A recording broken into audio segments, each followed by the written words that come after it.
क्या बंद कर लिया अपना गिलास ग्लास में करो करे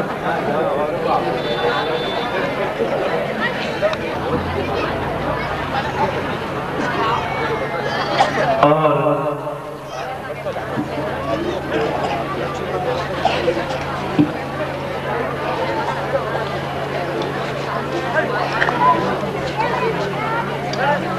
ये 251 रुपए का हार भेंट कर रहे हैं हमारे शास्त्री जी नरसी, जो इसी गांव के रहने वाले हैं। और नरसी शास्त्री की तरफ से ये हार हमारे पास आया है। कामना करते हैं भगवान सद्बुद्धि प्रदान करता रहे, दौलत से भंडार भरता रहे, समाज का सम्मान प्राप्त होता रहे। आइए, ब्राह्मण की आंख खुली, द्वारका में घुस गए, कहने लगे भैया तुम लोगों में कन्हैया कौन से? कन्हैया ने सवाल कर दिया कहां से आए ब्राह्मण देव? पंडित जी बहुत चक्के से खड़े हैं, आपने मुझसे पूछा? हाँ हाँ तुमसे पूछा, कहां से आए? तो ब्राह्मण ने कही है गिरधारी, अरे मैं कुंदन तुझसे आना।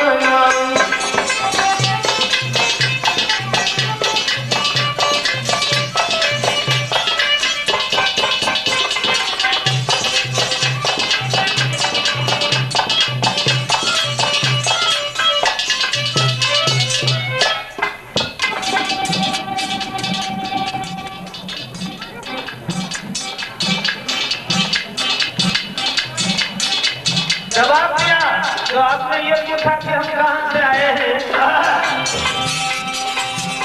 ब्राह्मण ने कही है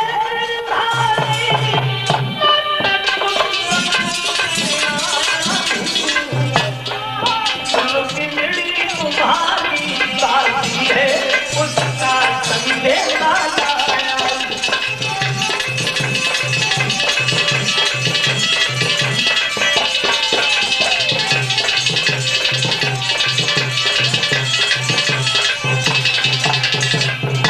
उत्तर दिया कुंदनपुर से आए। और भगवान को खत दिया, ये रुक्मिणी ने खत भेजा है श्याम सुंदर आपके लिए। और जब ये कहा कि ये खत मैं कुंदनपुर से लाया हूं, कन्हैया ने खत खोल के बड़ा जवाब दिया, क्यों पंडित जी इसमें तो ससुराल का नाम लिखा है? हाँ हाँ वो आ गया है। तो क्या हुआ? रुक्मिणी को तुमने समझाया नहीं? जाओ कह देना वो ससुराल से शादी कर ले और चली जाए। तुम्हारे बगैर वो लड़की मर जाएगी श्याम सुंदर। तो क्या करूं? तुम मेरे साथ चले चलो। एक काम कीजिए, भैया के पास जाओ और कहना हम जा रहे हैं, सब लोग जाएंगे तुम्हें दरवाजे तक छोड़ने के लिए, तब हम कोई न कोई तरीका सोच लेंगे और इधर से रथ लेके चलेंगे, तुम्हें तुम्हारे घर पे छोड़ देंगे और उधर से रुक्मिणी को अपने साथ ही ले आएंगे। कैसी रही? बोले बहुत ही बढ़िया, इससे अच्छा पहुंच गए और जवाब दिया भैया बलराम क्षमा की नहीं, रुके रुके इसलिए बोले हैं पंडित जी अब आ गया हमको दीजिए और हमें अपनी घर को जाने।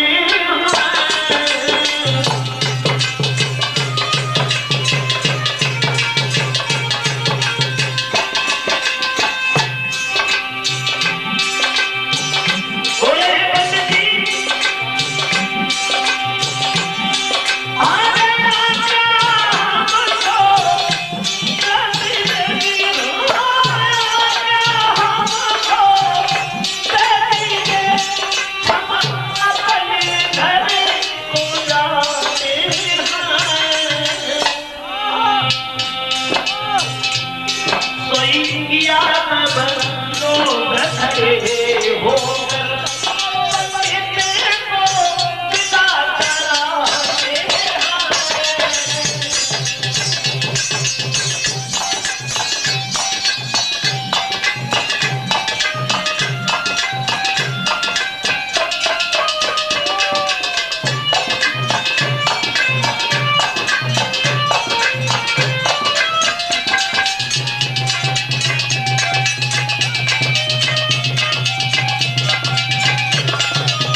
उत्तर दिया।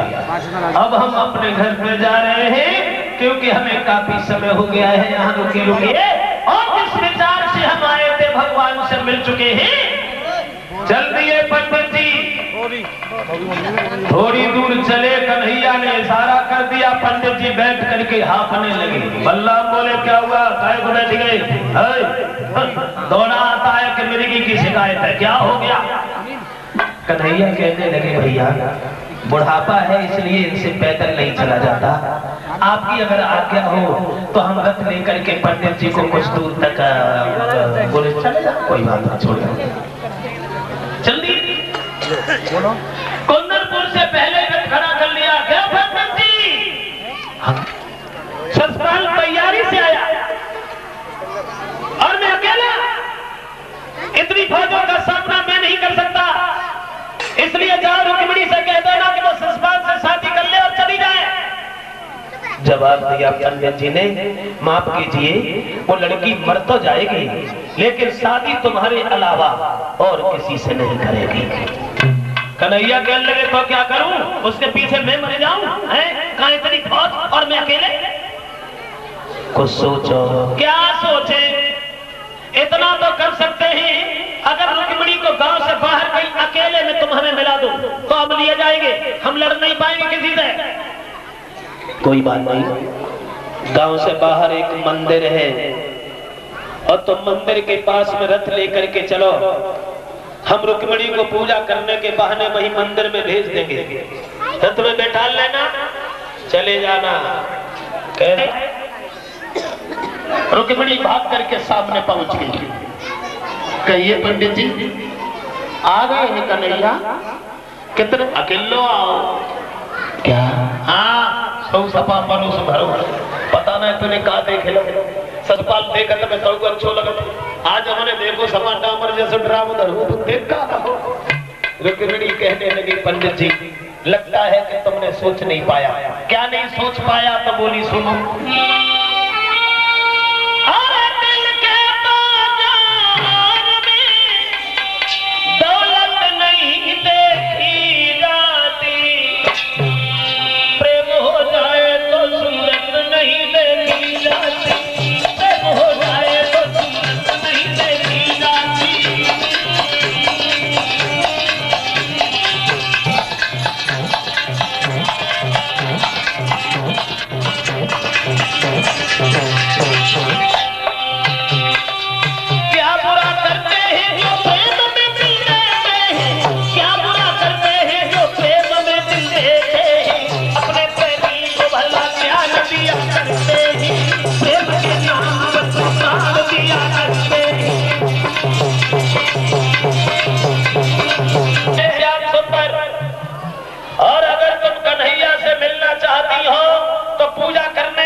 इसका मतलब क्षमा कीजिए ब्राह्मण देव, तुम्हारा बड़ा एहसान हुआ, तुम्हारे एहसान को मैं कभी जीवन में नहीं भूलूंगी।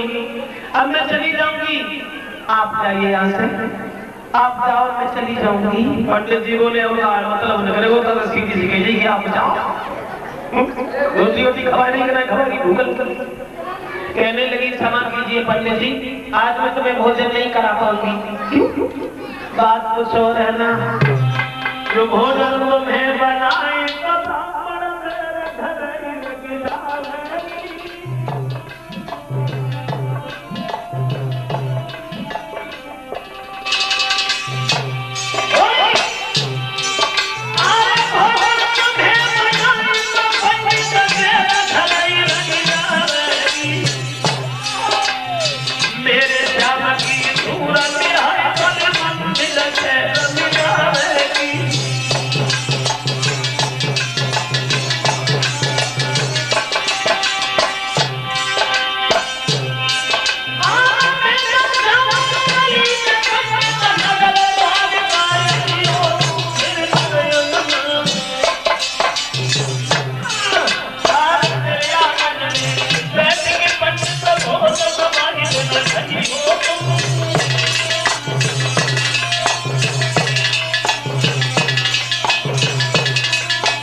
में टाइम लगेगा, तब तक श्याम सुंदर हमारा इंतजार करके लौट जाएंगे।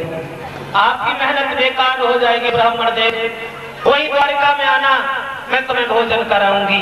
पंडित जी बोले ठीक है, तो हम भोजन बाद में कर लेंगे, लेकिन जाओ किसी कानो कान भनक हो, धीरे से निकल जाना, शोर नहीं करना। चले गए पंडित जी। रुक्मिणी ने आरती का थाल उठाया और जो पूजा करने के लिए चली, अकस्मात उसका बड़ा भाई रुक्म आ गया। लड़की, ये पूजन का थाल लेकर के कहाँ जाने लगी? कब भैया पूजा करने के लिए मंदिर में जा रही हूँ। कहीं नहीं जाओगी, तुम्हें नहीं मालूम? कल तुम्हारी शादी हो जाएगी, परसों तुम ससुराल को निकल जाओगी और बारात के लोग इधर उधर घूम रहे हैं, कोई देखेगा क्या कहेगा? कहीं नहीं जाओगी। बोली भैया मैं बहुत जल्दी आ जाऊंगी। तो आप अकेली नहीं जाओगी, 3-4 लड़कियां चली जाओ और पूजा करा के बहुत जल्दी लेके आना, रास्ता में रुकने का नहीं। 3-4 लड़कियां खड़ी हो गई रुक्मिणी के साथ जाने के लिए। रुक्मिणी सोचने लगी थे उन मंदिर पे न मचाए सो काऊ सुनाई बोली, और जब काऊ सुनाई बोली तो एक लड़की कहने लगी दूसरी लड़की से, वैसे जब खूब बातें करो कहती आज कुछ कहिए नहीं। दूसरी बोली तो फिर होकर बराई चले जाएगी ताकि घमंड कमाए मारी चलन ना बोले मैं कहा खाने। 5 लड़कियां मंदिर में पहुंची और जो भगवान कन्हैया के रथ से मैं 5 देखी तो सोचने लगे बाहरे पंडित जी हमने एक बुलाई और उन्होंने लाइन लगाई। जब मैं समझ में आती कौन सी रुक्मिणी है, मैंने तो कभी देखा नहीं है। और रुक्मिणी सोचने लगी ऐसा हो जो हमारे भोगे का दूसरी को रथ में बैठाने के लिए चले। तो जो हाथ में कंगन वाला था वो हाथ उठा करके अपनी सहेलियों से पूछने लगी, बहन वो फौज किसकी है? ससुराल। जो हाथ में कंगन देखो तो ही समझ गए हमें लगती नहीं की शादी। भगवान ने रुक्मिणी को इशारा दिया, अपने पास बुलाया, इधर आइए। अब रुक्मिणी ने कुछ नहीं कर पाया। रुक्मिणी की सहेली कन्हैया पे अकल नहीं है, चलिए जानते किससे बात करते हैं, वो राजा की लड़की है, हमें बताओ क्या काम है। रुक्मिणी अपनी सहेली और परी उन्हें हमें बुलाओ, तू भी चली कोई परी। आगे बढ़ के भगवान से सवाल किया, तुम्हारे सर पर क्या है? मोर को मुकुट। कमर में बंसी। बंसी बजाना जानते हो क्या? हाँ हाँ। कब बजा के सुना दीजिए ना। भगवान बोले आज नहीं बजाएंगे। क्यों? जानते हैं जो हमने बजाई बसुरिया तो चारों दुश्मन लगे सर तो डरे बसुरिया, आज नहीं बजा। कहने लगी तो लेकर दिखाई दो। भगवान ने बंसी नीचे लटकाई, रुक्मिणी ने हाथ ऊपर बढ़ाया। भगवान ने बंसी गोद में डाली, रुक्मिणी का हाथ पकड़ा, रथ में डाल दिया, रथ लेके चल दिए। और जो रथ चलते देखो वे संग की सहेलियां सब भाजी गिरती जाए आंगन में बसा खा देंगे। रकम आ गया, रुक्मिणी कहाँ है? एक लड़की कहने लगी भैया पूजा करने के लिए मंदिर में तुमने भेजा था, पता नहीं कौन आ गया और रुक्मिणी का हाथ पकड़ के रथ में बिठा लिया और ले गया। दूसरी लड़की बोली ले गो तो ठीक है, ले गो हमें जवाब की तंत्र से हम मुझे सोच के दुखी जाने वालों की सलाह आती बहु पूरी की बैठ गई उन्हें तो अल्लाह खाली नहीं कर रतन अल्लाह जानता मैं हमारी बहन को ले जाने वाला कौन है। लेकिन तेरा ध्यान रखना ये बात किसी के कानों कान भनक न हुआ मत गए और अभी आए। हाथ लेकर के रुक्म ने भगवान को भेज दिया।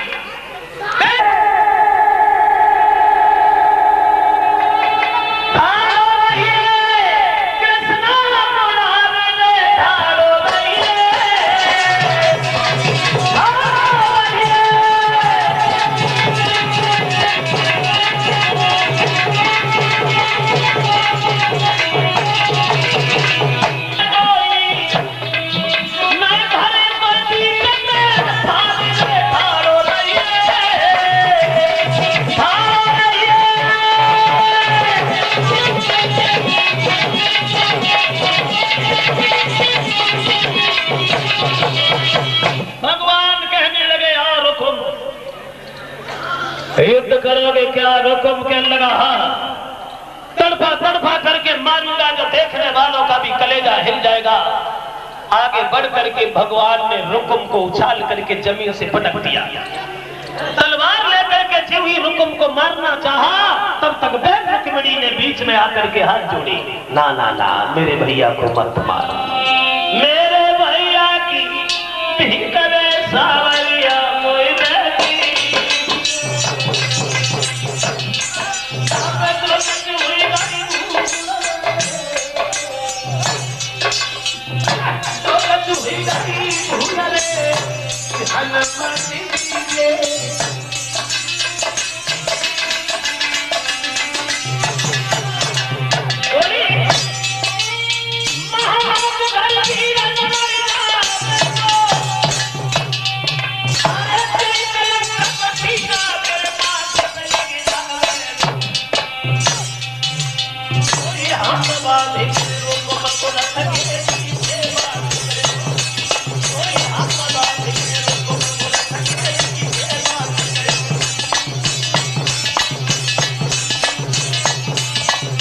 मर गया तो संग की सहेलियां जीवन भर ताहिने मारेंगी महाराज, इसलिए मेरे भैया को छोड़ दीजिए। अंत में रुकुम को रथ के पीछे कस दिया। उधर बलराम सोचने लगे, पंडित जी को छोड़ने गए, अभी तक वापस ही नहीं आए, पता नहीं कहां चले गए। एक लड़का बलराम से कहने लगा, भैया पंडित जी आए थे ना, लेकिन वो अकेले थोड़ी आए थे, मतलब किसी लड़की की चिट्ठी लाए थे क्या? एकदम से बलराम भागे, जवाब दिया, क्या श्याम किसकी लड़की उठा लाए? कहा भैया मेरा दोस्त नहीं है, किसी ने चिट्ठी भेजी थी। क्या लड़की? तूने उठा दिया? बोली भैया मेरा भैया मेरी शादी अपने साले से कर रहा था, इसलिए। बलराम बोले तुम्हारा भैया तुम्हारी शादी अपने साले से? चिंता न करो, हम तुम्हारे भैया को जितना नहीं छोड़ेंगे। देखा रथ के पीछे रुकुम बना है। बलराम कहने लगे, कैसे आपने रथ के पीछे किसे बांध दिया? बोले यही तो साले साहब है, क्या छोड़ दो। रुकुम को छोड़ दिया, भागता हुआ ससपाल के सामने रुकुम पहुंच गया। और जब ससपाल ने सुना कि रुक्मिणी बाहर हो गया, फौज लेकर के ससपाल वहां से भागा। जवाब दिया, इसके साथ दूसरा कौन आ गया? बोले उसका बड़ा भाई बलराम। कोई बात नहीं, इन दोनों को पकड़ करके हाथी से कुचल बांध दीजिए और छीन लो लड़की को।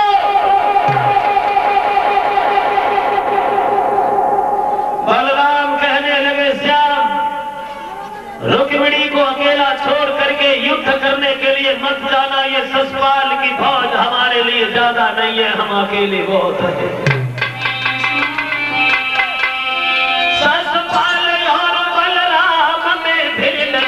भाई लड़ाई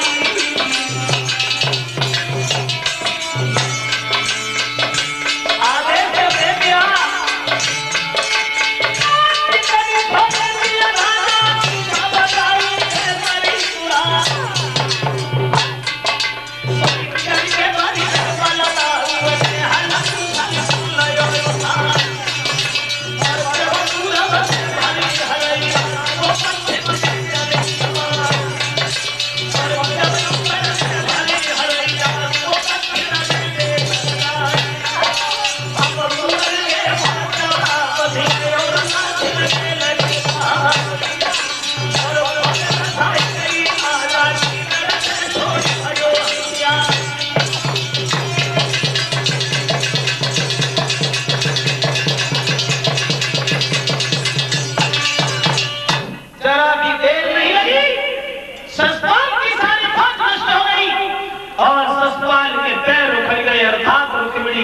छोड़ करके ससुराल भाग गया।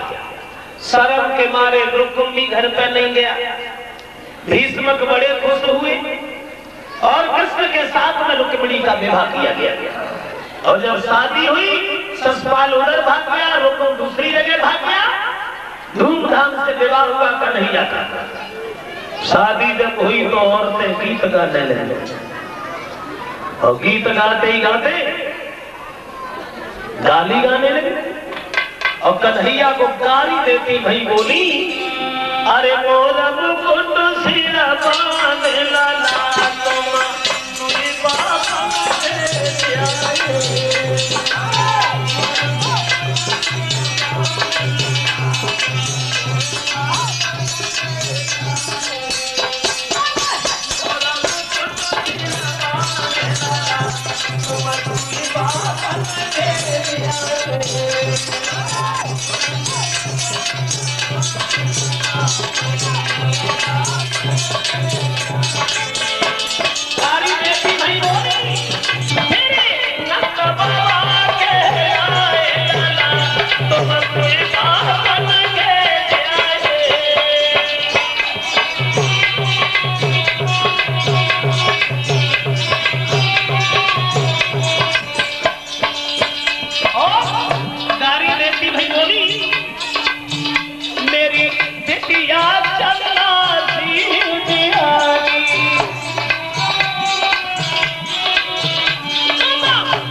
अंत में भगवान रुक्मिणी को साथ लेकर के चले आते हैं।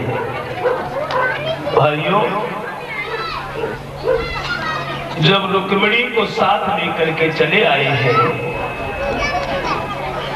और बड़े हर्ष उल्लास के साथ में रुक्मिणी के साथ विवाह हुआ।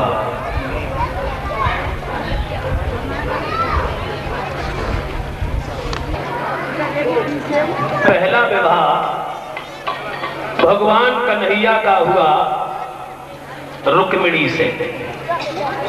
अब आ जाओ इनका दूसरा विवाह देखें। पहली शादी तो रुक्मिणी से हुई, दूसरा विवाह इनका कैसे हुआ? रहने वाले हैं और डॉक्टर बंसी गोपाल की तरफ से 102 रुपया हमारे पास आए हैं।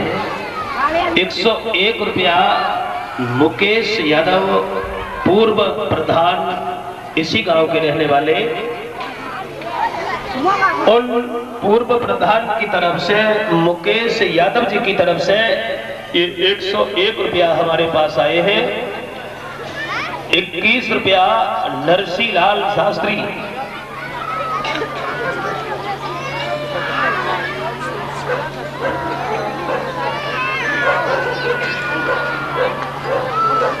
उषा अनिरुद्ध के विवाह के बारे में फिर लिख के आया है।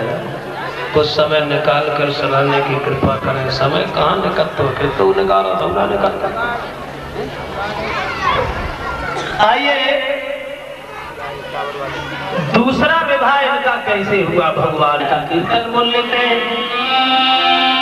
गोविंद हरे गोपाल हरे,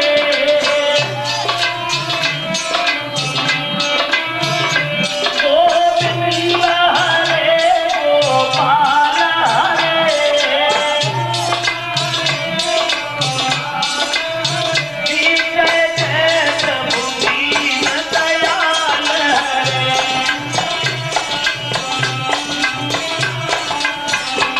जय जय प्रभु दीन दयाल हरे।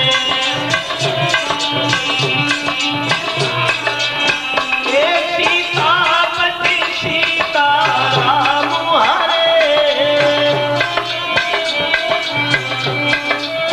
श्री राधा बलराधे श्याम हरे, हे राधा बलराधे श्याम हरे। बोलिए वृंदावन बिहारी लाल की। दूसरी शादी आ जाइए, देखते हैं कन्हैया का दूसरा विवाह।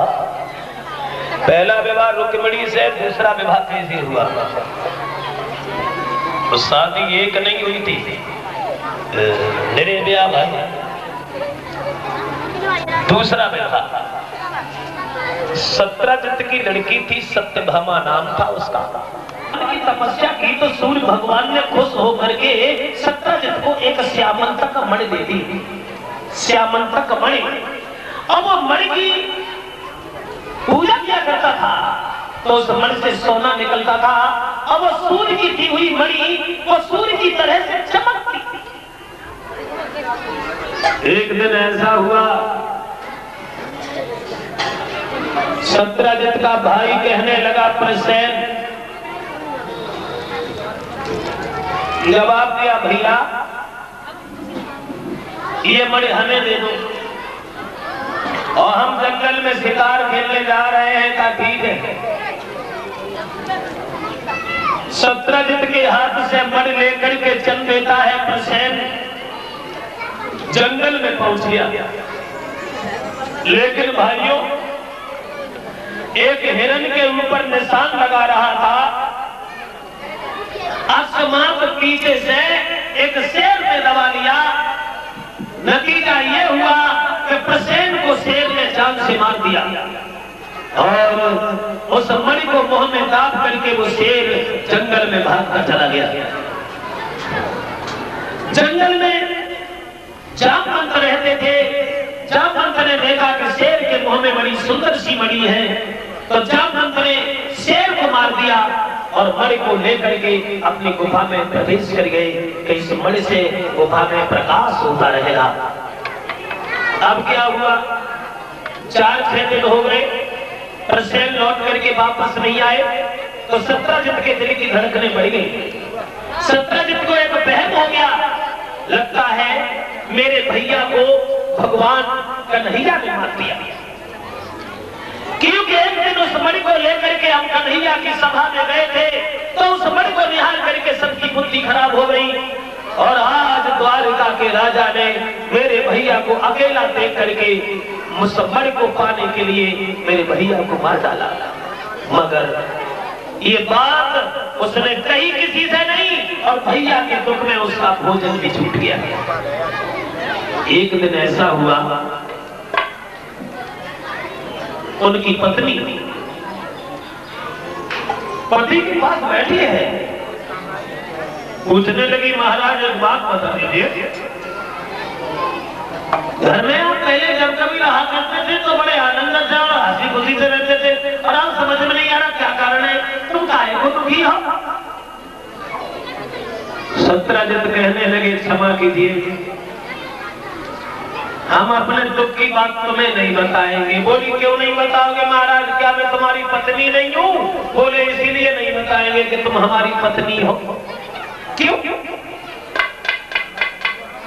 सत्रजित बोले सुनो, समाज में सम्मान से जीने के लिए कुछ बातों का ध्यान रखना चाहिए। किन बातों का ध्यान रखना चाहिए? तो सत्रजित अपनी पत्नी से बोले,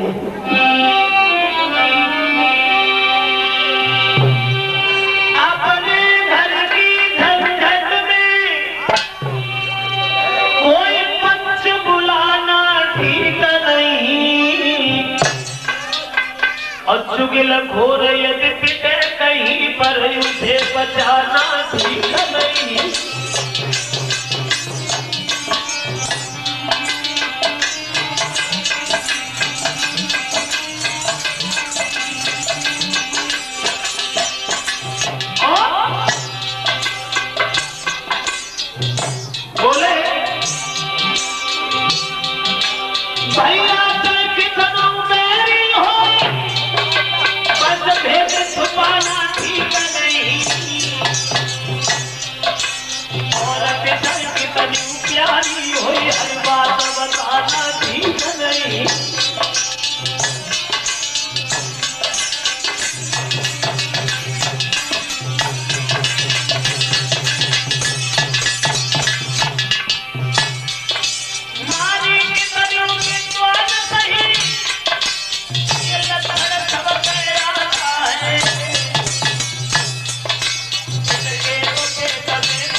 बोले अपनी पत्नी से,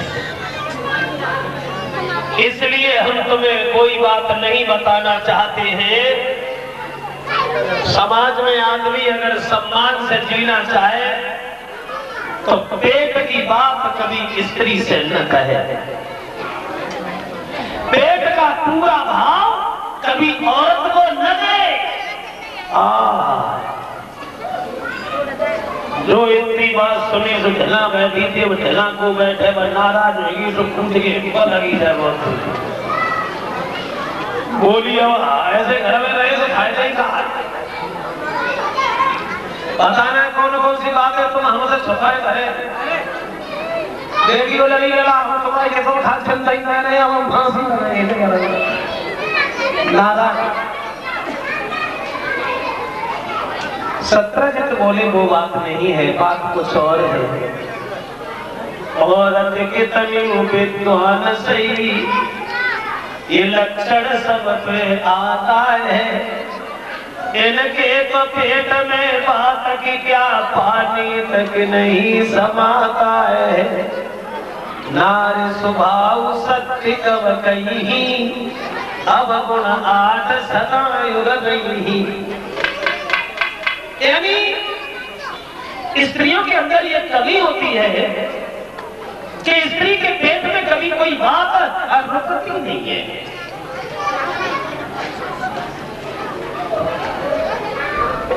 और ये बिल्कुल सच है श्रोताओं। पूरे गांव में बात फैलाने की अगर इच्छा है तो 10 आदमी से न कहो, एक स्त्री से कह दो और धीरे से जोर कह दो कि कल से कहियो ना। हाँ फिर देखो कोई बात अगर ये सुन ले तो बात में बैठक ना देते, वो बात काटते रहते जो ने चाचे से कहना लेती तो ना रोटी अच्छी लगे ना कल की बात अच्छी लगे। ये हर स्त्री के अंदर कमी होती है। औरतों के पेट में कभी कोई बात नहीं रुकती। आओ साथ साथ हम एक बात और बता दें आप लोगों को। ये तो खैर सभी लोग कह लेते हैं कि औरत के पेट में बात रुकत ना है, लेकिन रुकत क्यों ना है? क्यों ना है रुकत? तो आइए हम आपको बताएं। देखिए इस बात में इनका कोई दोष नहीं है। नारी जाति को श्राप लगा हुआ है इस बात का। श्राप किसने दिया? श्राप दिया था धर्मराज युधिष्ठिर ने। श्राप क्यों दिया? कुरुक्षेत्र के मैदान में जिस समय युद्ध हो रहा था महाभारत का, कर्ण दुर्योधन की तरफ से युद्ध कर रहा था। बहुत मेहनत के बाद में पांडवों ने कर्ण को मार डाला। दानवीर कर्ण जिस समय मारा गया तो कर्ण के मरने की खबर पाकर के कुंती रोना शुरू हो गई। युधिष्ठिर ने पूछ लिया, मां कर्ण से तुम्हारा क्या रिश्ता? अरे भाई कर्ण तो हमारा दुश्मन था और जब विपक्ष से कोई भी मरता था तब तुम खुश हुआ करती थी, लेकिन कर्ण के मरने पे तुम गायब हो गई। कुंती कहने लगी, सुनो बेटा, ये राज आज तक मैंने छुपा करके रखा है। ये कर्ण जो मारा गया तुम्हारा बड़ा भाई था, मेरे ही गर्भ से पैदा हुआ था, लेकिन ये कर्ण उस समय पैदा हुआ था जिस समय मेरी शादी नहीं हुई थी, कुंवारे थे। इसलिए समाज की लोक लाज के कारण मैंने उस बच्चे को जल में बहा दिया था। आज वो दुनिया में नहीं रहा, आखिर को लड़का तो हमारा ही था, इसलिए मां होने के नाते हमारे आंसू आ गए। युधिष्ठिर खड़े के खड़े रह गए, बोले मां कर्ण हमारा भाई था, इसका मतलब है कि औरतों के अंदर बहुत बड़ी क्षमता है। इतनी बड़ी बात तुम आज तक छुपाए नहीं और तुमने मेरे हाथ से मेरे भाई का वध करा दिया। ऐसे न जाने कितने भाई भाई का वध करेंगे। तो आज से हम नारी जाति को श्राप देते हैं कि औरतों के पेट में कभी कोई बात रुक ही नहीं सकती। ये युधिष्ठिर ने कहा और उसी दिन से ये औरतों में कमी बन गई है।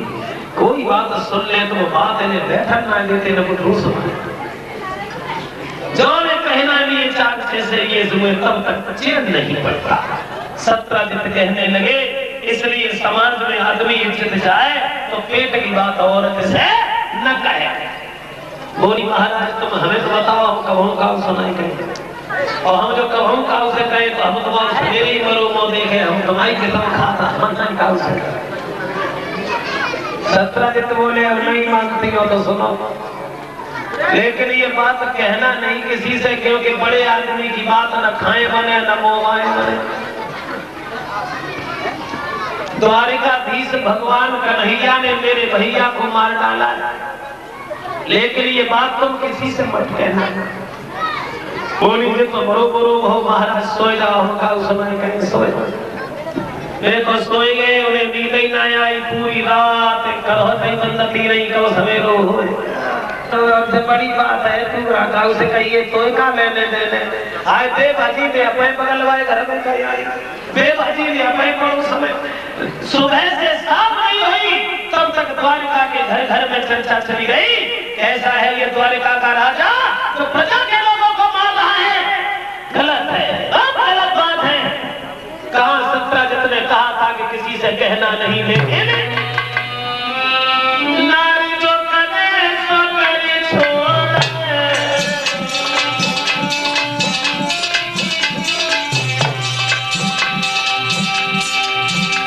स्त्री के लिए कोई भी काम असंभव नहीं होता। घर में अगर सुलक्षणी औरत है तो पति के ऊपर अगर गरीबी है तो एकदम रईस बना देती है, अब सुलक्षणी स्त्री अगर मिल जाए तो लखपति से ठीक मंगवा देती है, देर नहीं लगती।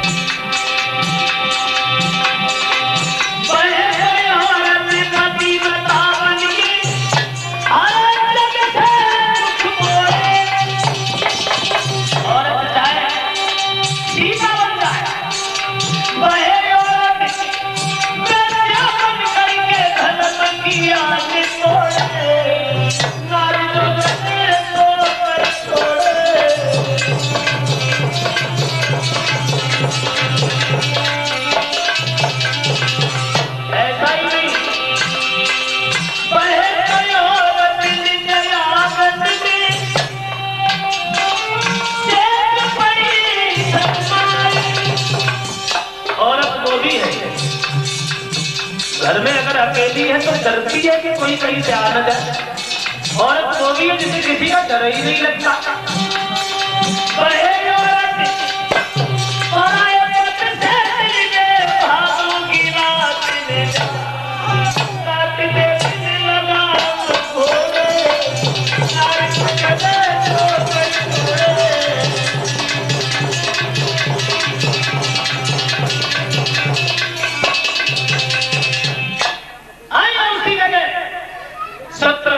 कह दिया, लेकिन पूरे द्वारिका में बात फैली गई। सोचने लगे भगवान द्वारिकाधीश, ये तो हमें कलंक लगा दिया, मैंने किसी का वध नहीं किया, किसी से मर नहीं थी, फिर ये चर्चा काहे को। अब इस मणि का पता हम कैसे लगाएं? 15 जवानों को अपने साथ लेके भगवान चले, जंगल में खोजने लगे। सत्राजित की लाश नजर आई और आगे बढ़े, गुफा के द्वार पे एक शेर मरा हुआ देखा। भगवान ने अपने साथियों से कहा तुम गुफा के दरवाजे पे रुको और 1-2 दिन नहीं 1 महीना इसी जगह खड़े होके हमारा इंतजार करो, हम गुफा में अंदर जाके दिखेंगे। अंदर जब घुसे हैं भगवान तो क्या देखा, गुफा का द्वार तो छोटा था, अंदर महल, अंदर था एक विशाल भवन और इसमें एक लड़की बड़ी भई,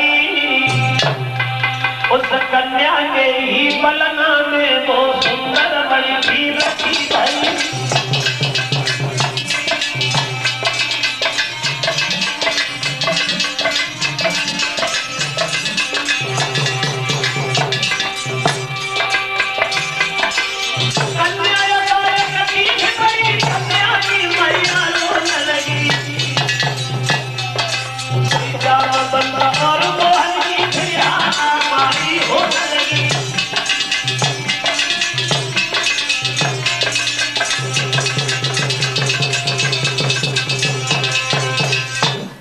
अंदर से जामवंत निकल आया, कन्हैया में और जामवंत में युद्ध शुरू हो गया। और ये युद्ध 1-2 दिन नहीं 27 दिन हुआ। 27वें दिन जामवंत बेहोश हो गए लड़ते लड़ते। उसी समय होश आया तो भगवान के पैर पकड़ लिए। ये जामवंत त्रेता वाले थे जिन्होंने श्री राम की मदद की थी। लंका से लौटते समय राम ने पूछा, लड़ाई से किसी के अरमान अधूरे तो नहीं गए? जामवंत बोले, महाराज मैं लड़ना चाहता हूं। अर्थात आखिर बात तो ये हो गए, भगवान मुरलीधर की 8 पटरानियां आंगन में मौजूद है। रुक्मिणी, जामवंती, सत्यभामा, कालिंदी, मित्रविंदा, सत्या, शीलभद्रा और लक्ष्मण, ये 8 औरतें घर पर मौजूद हैं। फिर क्या हुआ, एक भौमासुर नाम का राक्षस था। उसने ये सोच लिया कि हम 20,000 लड़कियों से शादी करेंगे। सुंदर लड़की जहां मिलती थी वो पकड़ करके गुफा में बंद कर देता था। भगवान श्याम सुंदर सत्यभामा नाम की पत्नी को लेकर के गए और उस राक्षस से घमासान युद्ध हुआ। अंत में उस राक्षस को जान से मार दिया और 16,100 लड़कियों को जेल से निकाला और ये कहा कि अपने घर पे जाओ। बोली, नहीं महाराज हम तो तुम्हारे साथ जिएंगे। तो सबको भगवान द्वारिका में लाए और सबसे शादी की। इस तरीका से भगवान कृष्ण के घर में 16,108 नारियां थी।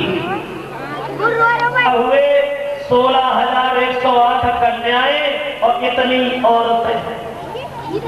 आज के नरों से एक नारी न समारी जाते। कितना फर्क है। आज के नरों से एक नारी न समारी जाती।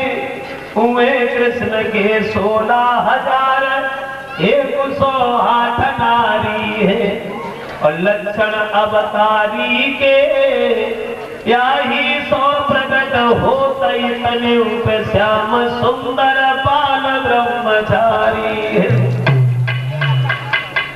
16,108। एक विद्वान कह रहा है कि सब औरतें इनकी थी 16,109।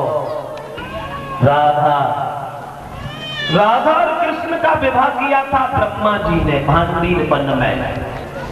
और आदि कुबिजा को बताते हैं। तो ये सब मिला के 16,109 रानियां थी भगवान कृष्ण की। इस तरह श्याम सुंदर के विवाह हुए थे। 21 रुपया चोप सिंह पुत्र कालीचरण पीएम, वो भी इस गांव के हैं।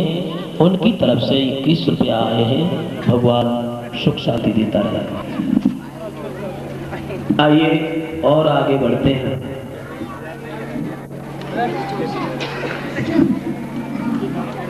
शादी हुई तो उनके लिए एक लड़का हुआ जिसका नाम पड़ा अनिरुद्ध।